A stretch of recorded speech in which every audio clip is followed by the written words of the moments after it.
sila sa amin. Yung mga pinapagawa namin sa kanila, sobrang focus sila while doing it. May naturo kami sa kanila important about basketball. I'm still happy to be here, to be back here in Ateneo. I just remembered na I started in high school. Doon na nag-start mag-basketball. I joined the varsity.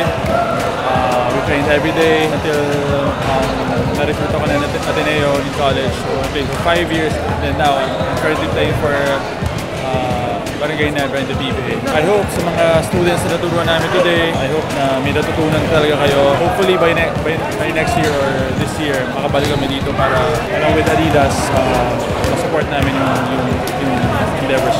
On behalf of all the players here, we would like to thank Adidas and Athletes Food for creating this event and for supporting us. Thank you. Ang experience ko dito sa Ateneo Basketball High School Camp, first of all, happy ako kasi na-share ko yung mga skills-wise, kasi sa mga kids na kailangan pa ng improvement. And hopefully, practice nila to para maging successful as basketball players. And for my experience naman as a basketball player during my college days until nag-professional ako, first, kailangan ko talaga maraming improvement. So, I work hard. I practice every day. Now, I'm thankful na na-reach ko yung goal ko. I'm here na sa PBA and hopefully maging successful. Isang tip ko lang sa mga aspiring basketball kids, maging discipline lang kayo.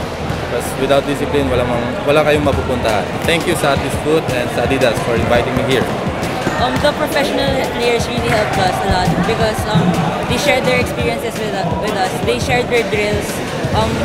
We learned a lot. They helped us in improving our skills and learning new techniques to develop our skills and broaden our experiences. It's nice na pumupunta dito yung mga PBA players to teach us.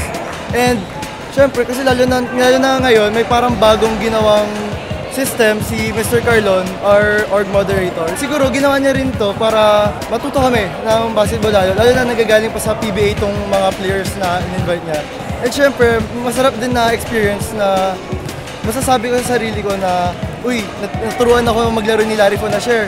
Naturuan ako ng skills ni Jai Reyes. Masaya siya. Thank you to TAF PH. Like them on Facebook.